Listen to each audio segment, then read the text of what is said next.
भ्रम की राजनीति। आप तो ये जानते हैं कि इस देश में भ्रम की राजनीति होती है, यानी जब चुनाव आते हैं तो भ्रम फैलाए जाते हैं, वो हर तरफ से वार और प्रत्यावार होते हैं।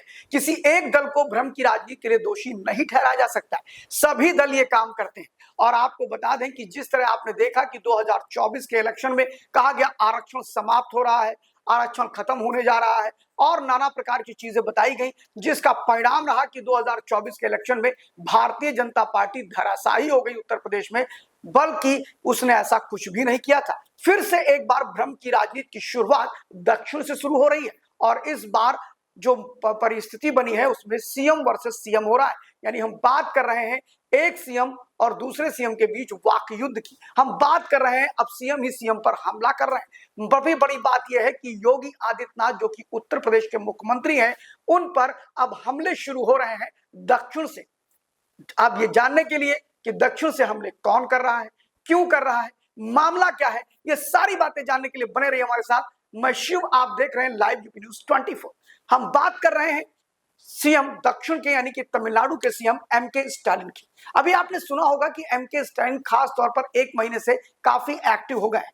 वो वहां पर कुछ ऐसे भ्रामक विषयों को लेकर के रोज हो हंगामा कर रहे हैं, लगातार वो हमले कर रहे हैं। उनका कहना है पहले वो भाषा पर आए कि हिंदी को तमिलनाडु पर थोपा जा रहा है, फिर वो परसीमन का विवाद लेकर के आए, फिर परसीमन को लेकर के दिल्ली में एक बड़ी बैठक की। मजे की बात कि उस बैठक में कांग्रेस पार्टी ने भी हिस्सा लिया, आम आदमी पार्टी ने हिस्सा लिया, रेवंत रेड्डी ने हिस्सा लिया, भगवंत मान ने हिस्सा लिया, डीके शिव कुमार ने हिस्सा लिया। ऐसे तमिलनाडु, कर्नाटका, केरला, आंध्र प्रदेश, तेलंगाना के कई नेताओं ने और यहां तक कि पंजाब के नेताओं ने उस परसीमन को लेकर दिल्ली में जो बैठक एमके स्टालिन ने बुलाई उसमें वो लोग पहुंचे और उन्होंने कहा कि हम किसी भी कीमत पे परसीमन को जिस तरह सरकार अब चाहती है हम नहीं होने देंगे। अब बात आती है कि क्या त्रिभाषा फार्मूले को लेकर के सरकार के प्रति भ्रम फैलाया जा रहा है, जबकि अमित शाह से लेकर के सदन में कई लोगों ने कहा कि त्रिभाषा में कहीं भी हिंदी की अनिवार्यता नहीं है। तमिलनाडु की सरकार चाहे तो तमिल में पढ़ाए और चाहे तो किसी अन्य भाषा में पढ़ाए, वहां भी हिंदी अनिवार्य नहीं किया गया है। पहले तो ये एक भ्रम। दूसरा भ्रम की अगर बात करें परसीमन की, परसीमन को लेकर जिस तरह हो हल्ला शुरू किया एमके स्टालिन ने, तो आपको बता दें कि किसी भी परसीमन के लिए पहले तो 5वां परसीमन आयोग बनेगा, उससे पहले क्या नाम है जनगणना होगी और जनगणना के बाद परसीमन आयोग बनेगा। परसीमन आयोग बनने के बाद एक लंबी फेरिस चलेगी, फिर नारी शक्ति वंदना अधिनियम जो नरेंद्र मोदी सरकार ने पास कराया है, उसके आधार पर महिलाओं के लिए 1/3 रिजर्वेशन विधानसभा और लोकसभा में होगी। फिलहाल आपको बताते चले ये सारे मामले का लब्बो लबाब ये है कि तमिलनाडु के अंदर ये पैटर्न था कि एक बार डीएमके और एक बार एआईडीएमके आती थी। जयललिता जी के स्वर्गवास होने के बाद फिर डीएमके आ गई और डीएमके के बाद अब नंबर एआईडीएमके का है। ऐसे में वहां पर एक वैक्यूम है, वैक्यूम में भारतीय जनता पार्टी सेट ना हो जाए और या वो एआईडीएमके से समझौता ना कर ले। ऐसी परिस्थिति में अभी से ही भारतीय जनता पार्टी या उसके समर्थकों के खिलाफ भाषा के नाम पे, परसीमन के नाम पे लगातार हमले कर रहे हैं एमके स्टालिन। और इस पर योगी आदित्यनाथ जो अपने व्यवहार से, अपनी वाणी से, अपने विचार से लोगों को आकर्षित करते हैं, खासतौर भारत के अंदर सनातन को लेकर के एक प्रबल मुखर वक्ता है और एक प्रभावशाली मुख्यमंत्री हैं, जिनके मुख्यमंत्रित्व, जिनके प्रशासन के कायल तो ऑस्ट्रेलिया के लोग हैं, कनाडा के लोग हैं, विदेशों में लोग उनके बड़े अनुयायी हैं और ऐसे में उनके प्रशंसक भी इस देश में बहुत हैं, दक्षिण से लेकर उत्तर तक में। और ऐसे में योगी आदित्यनाथ ने एक बड़ा हमला एमके स्टालिन पर कर दिया और उन्होंने वो बड़ा हमला जो एमके स्टालिन पर किया, उन्होंने कहा कि एमके स्टालिन मुख्यमंत्री तमिलनाडु ये भाषा के आधार पर देश को बांटना चाहते हैं, देश में विभाजन चाहते हैं। और इस बात के बाद तो तिलमिला से गए एमके स्टालिन, क्योंकि अभी तक तो हमले स्टालिन ही करते थे। स्टालिन के पुत्र उदयनिधि स्टालिन जो कहते हैं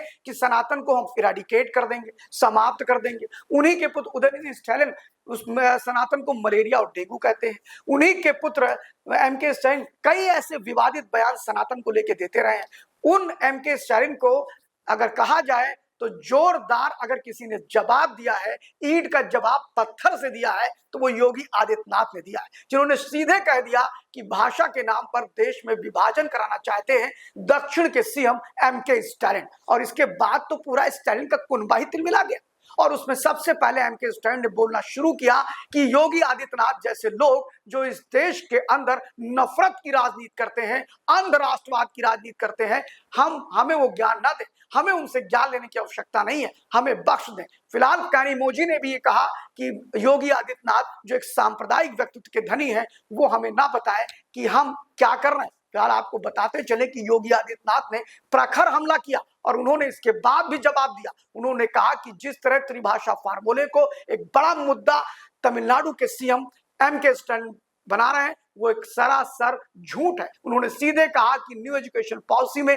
कहीं भी हिंदी पढ़ाने के लिए कोई भी ऐसी उसमें अनिवार्य शर्त नहीं है कि पढ़ाई जाए। वहीं पर के अन्नामलई ने भी जमकर एमके स्टैलिन को घेरा। उन्होंने कहा, जो कि प्रदेश अध्यक्ष हैं भारतीय जनता पार्टी तमिलनाडु के, उन्होंने भी ये बात कही कि ये एमके स्टैलिन जो अपने निजी विद्यालय चलाते हैं वहां हिंदी भी पढ़ाते हैं, लेकिन प्रदेश के सरकारी जितने भी विद्यालय हैं वहां पर तमिल के बच्चों का भविष्य अंधकार में रखना चाहते हैं और जानबूझकर वो भाषा का विवाद और परसीमन का विवाद उठा रहे हैं, जबकि परसीमन पर अभी 1 रुपए का भी काम नहीं हुआ है। जब तक जनगणना नहीं कराई जाएगी तब तक किसी भी कीमत पर परसीमन का काम शुरू ही नहीं हो सकता है, जिसमें माना जा रहा है कि 2027 तक जनगणना के साथ साथ परसीमन आयोग आ पाएगा। यानी अभी लगभग 2 वर्ष बाकी है। उससे पहले ही जिस प्रकार की तिलमिलाहट एमके स्टैलिन की दिख रही है, वो पूरी तरह से उनके राजनीतिक स्वार्थ की सिद्धि के लिए। यही बात तो हमारे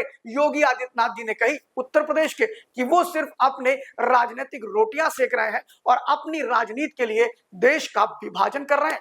फिलहाल योगी के पंच से पूरी तरह से प्रभावित हो गए एमके स्टैलिन और उनकी पार्टी की ही नेता कानिमोझी। आपको बताते चले कि अब सीएम वर्सेस सीएम में जिस तरह का द्वंद्व छिड़ा है, उससे कहीं ना कहीं योगी आदित्यनाथ के बयान और एमके स्टैलिन के बयान पर लोग खूब मजे ले रहे हैं। और इसके अलावा एक चीज और भी होकर के आ रही है कि अब एमके स्टैलिन का पर्दा, झूठ का पर्दा फाश होता चला जा रहा है। देखते रहिए live 24। Thank you very much.